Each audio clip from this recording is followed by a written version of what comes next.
The Super Mario Brothers is the perfect Mario movie. Everything about it, its animation, its storytelling, its pacing, it all culminates to something that really only works for Mario. Now, to avoid any confusion, I don't mean that the Mario movie is perfect in any way. Don't get me wrong, it isn't bad, but it's like a 7 to 8 out of 10. Not a perfect score by any means. I don't say the Super Mario Bros. Movie is perfect.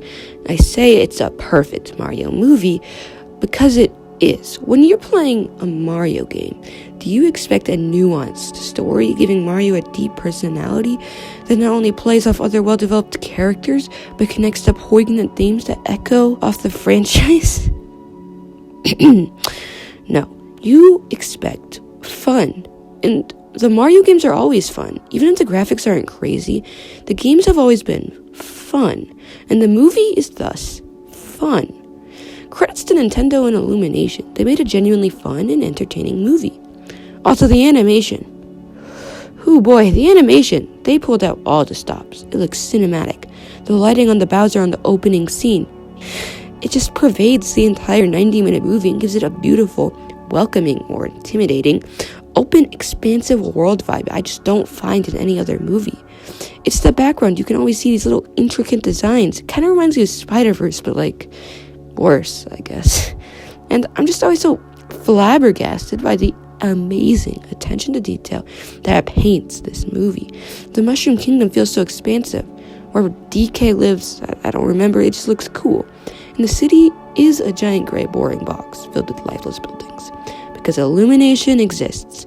But Bowser has a freaking spaceship, and it looks epic. Also, Rainbow Road literally is a rainbow, and it just does not get better than that.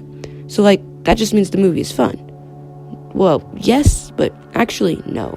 There are major flaws, like the pacing. The pacing is definitely off. You're just, going at the speed of light. It's way too fast.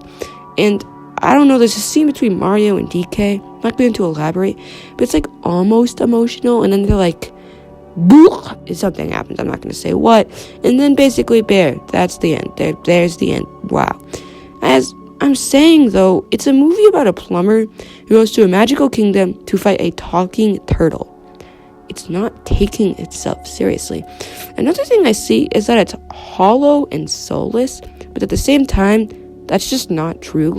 Everybody who worked on this film had immense passion for, the Mario games. This is, in my opinion, one of the least soulless movies I've seen in a while. It's got so many Easter eggs, way too many, just for a fan service or whatever. This is because people actually care about it and try to make it as engaging of a movie as possible. It is a truly passionate movie, and it just makes me, it's just an infectious smile. It makes me infectiously happy because this Mario movie is just truly Mario mania for Mario lovers. And what? I haven't even talked about the gorgeous soundtrack. Every single original song is an absolute banger, and even the covers of songs are satisfactory and usually kind of work. I don't know. I've seen people disliking pop songs in movies, besides in Shrek, which, by the way, is a terrible movie, but that is a video for another time. Point is, the music is just overall amazing, and the original works are fire. They take in-game music, such as the cave music, and then remixes it with more cinematic-sounding music to give it a truly unique music style you don't see in other movies. It just gets these familiar Mario tunes and just reminds me so much of the games. It's a true video game adaptation. Now, while we're on the topic of sounds, I'm still on the same paragraph, because I have to talk about the sound effects. They take so many of the in-game sound effects, and they just remind me so much of the games.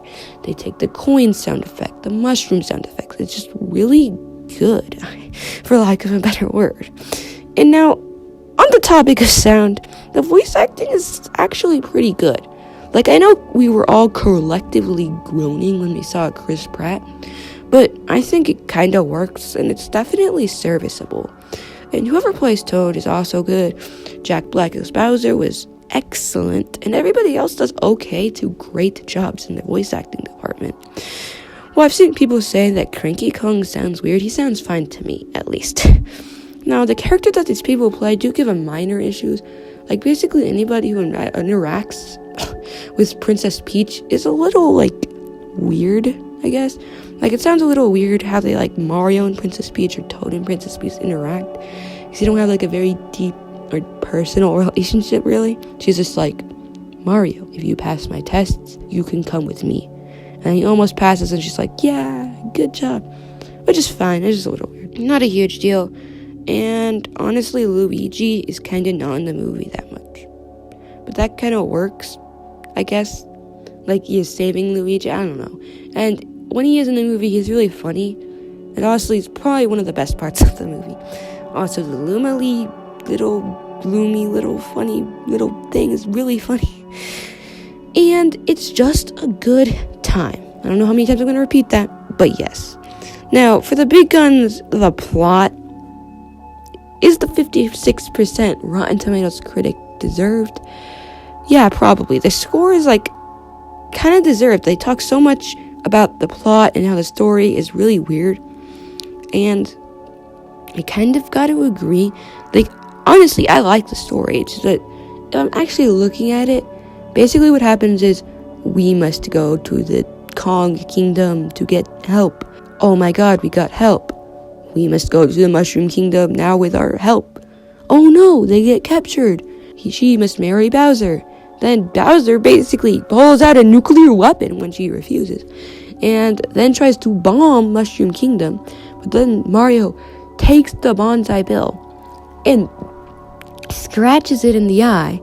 And then makes it chase Mario into a pipe. It's very confusing. I'm not explaining it very well.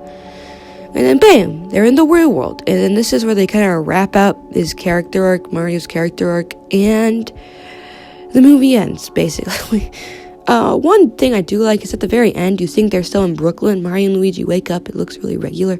They actually did think they were in Brooklyn, because, I don't know, I just did. They're in the Mushroom Kingdom. That was actually a pretty pleasant ending. I like that part.